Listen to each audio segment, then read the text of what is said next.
இங்க வெறும் இது சட்டமன்றம், சட்டமன்றம் கிடையாது. அதனால அவர் பேசாத வரைக்கும் அமைதியா போதுங்க. ஒன்ஸ் அவர்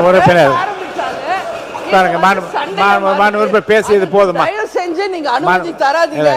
எல்லா உறுப்பினருக்கும் வாய்ப்பு தாருங்கள் என்று கேட்டுக்கொண்டு அமர்கிறேன். எல்லாருக்கும் சம வாய்ப்பு, எல்லாருக்கும் இதுவரை இல்லாத அளவிற்கு எல்லாருக்கும் சம வாய்ப்பு கொடுப்பது தான் நான் முயற்சி பண்றேன். அப்படிதான் உங்களுக்கு இப்போ வாய்ப்பு நான் கொடுத்துருக்கேன்.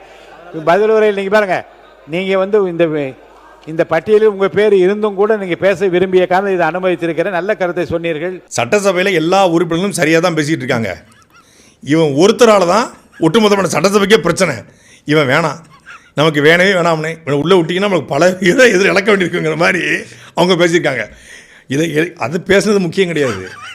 சபாநாயகர் அதை கேட்டுட்டு நீங்கள் ஒரு சரியான கருத்து சொல்லுவீங்க. இருக்கிறதே பெரிய ஹைலைட்டு சபாநாயகருக்கு உண்மையில ஒரு கைத்தட்டு. என்னடா முழுசாக கேட்டார், இந்த மாதிரி சட்டசபையில் எல்லா உறுப்பினருக்கும் வாய்ப்பு கொடுக்கணும், எல்லாருடைய வாய்ப்பையும் தட்டி பறிக்கிறது யாருன்னா இந்த ஆதவர்ஜுனா தான். இவர் எந்திரிச்சாலே இங்கே கலவரம் வந்துடுது.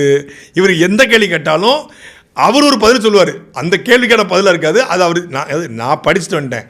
இன்றைக்கி நான் கஜினி முகமது படையெடுத்தை பற்றி படித்தேன். நீ ராஜராஜ சொல்ல பற்றி கேள்வி கேட்டாங்கள நான் இதைத்தான் எழுதுவேன் அப்படிங்கிற மைண்ட் செட்டில் நீ எந்த கேள்வியும் கேளு, நான் என் பதிலை சொல்கிறேங்கிற மாதிரி சொல்லிக்கிட்டு இருக்காரு.